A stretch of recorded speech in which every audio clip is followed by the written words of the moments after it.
And people have been like, oh, I'm like, it's make-believe. How flipping exciting. I watched this yesterday. You did? What do you think? Do you like it? I loved it for various reasons. I think because you didn't make the women look like, oh, we're fighting over a man. Hey guys, it's Max. I hope you lot are all really good. That's Daisy Ridley. And it was an absolute pleasure to finally interview her this weekend. You know, I've never interviewed her before, which is bonkers, and I'm a big fan of her work. We spoke about a lot of stuff, including the return of Rey and Star Wars. The other day, I was at Barcelona, which is a brand new theatre show at the Duke of York. Oh, yeah, with Lily Collins. So J.J. Abrams comes up to me and they're like, Max, would you like to J.J. Abrams? I was like, of course I do. And I completely didn't mention Star Wars. It didn't even cross my mind. I was too busy talking about, isn't this exciting? You got to produce this show. And everyone was like, Max. I was like, oh. Yeah, but also he probably loved that. I hope so. It's either that or he's thinking this girl has no clue who I am. Right, Daisy stars in Magpie. I've watched it and she's produced this alongside her husband, Tom Bateman. It's dark and it's pretty brilliant. Annette is the character she plays. She's watching her marriage crack as her husband becomes infatuated with this stunning actress.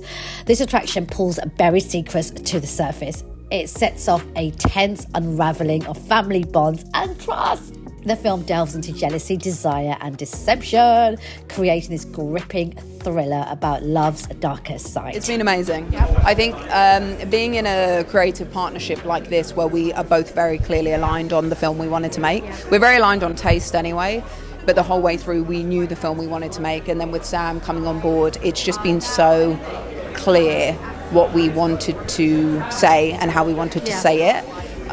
So it's really been joyful. Today you're here for your film. I'm wondering what the conversation's like in the car as you're coming, because it's slightly different when it's your own. Yeah, I just keep saying to Daisy, why did you make this happen?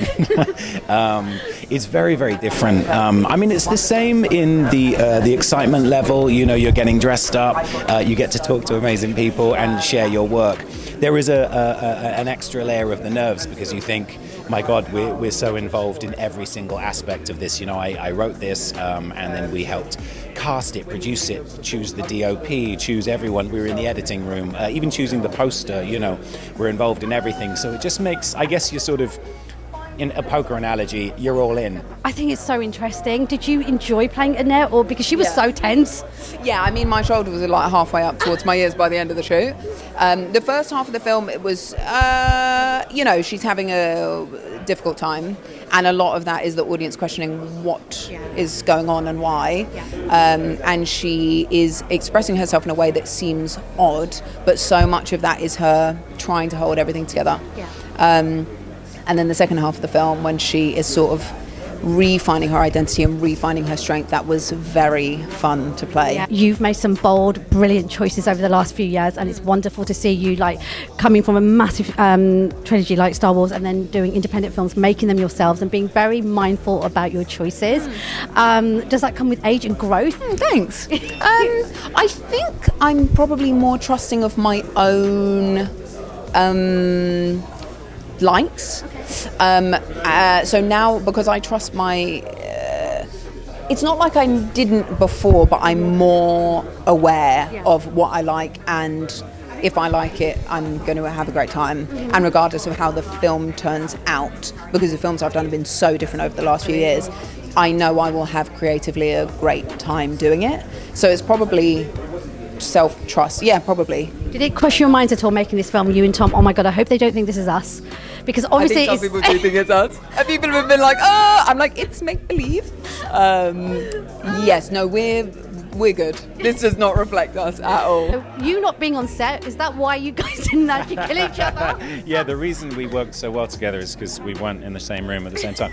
No, unfortunately I couldn't. I really wanted to be on set. Unfortunately, timings clashed and I had to wear my actor's hat, and I was filming in LA, so I couldn't be there. But really, the concept and the genesis of the idea, that was just me and Daisy. That was just the two of us together. So it was just us working. And the wonderful thing is we have such similar tastes. We don't agree on everything, but we love sitting. I know. But we like sitting and talking about movies, and it's interesting because we just watched The Substance. Oh my God! Do you know how many people walked out of that? I know, it's a crazy movie, but I kind of loved it, and I wanted to talk. Daisy was like, she really liked it, but we had differing opinions, but we loved to just sit and have a drink and talk about it, and that's really how we made this movie. It's why we wanted to make this movie. We love doing what we do, and to be able to do it together is a real joy. I was watching something today that was so adorable. It was you and John Boyega watching the trailer for the very first time. You were in bed and just tearful, and he was sitting there, I think maybe with his dad or something, and he was just screaming. It was so beautiful, and kind of like these two young actors probably had no idea what was about to happen. 21. Wow. Babies. What do you wish somebody had told you, maybe, or what would you have told yourself back then? Maybe to try and relax a little more, but you know what's not helpful? Someone telling you to relax. So I probably would have told myself to F off. I mean, I enjoyed it, but looking back, I'm like, oh, and also take a little pressure off myself, maybe. But it was a big thing. But also, I was so lucky that me and John were together in that, and to have someone with you through that journey. I mean, it would have been a totally different experience without him. We're so excited, and I know you're older, you're wiser, I feel like, okay, but you are a woman now, right? And you were this young, incredible young actress who had this huge opportunity. Both of you have grown, so I have high expectations, and I'm so excited to see you as Rey again. I feel good. It was actually when we were filming Magpie, I was asked if I'd consider coming back, and I love the story and I love the development process, so I'm nervous actually, but I'm really looking forward to it. Jedi leader. Yeah. So much. Lovely to meet you. You're so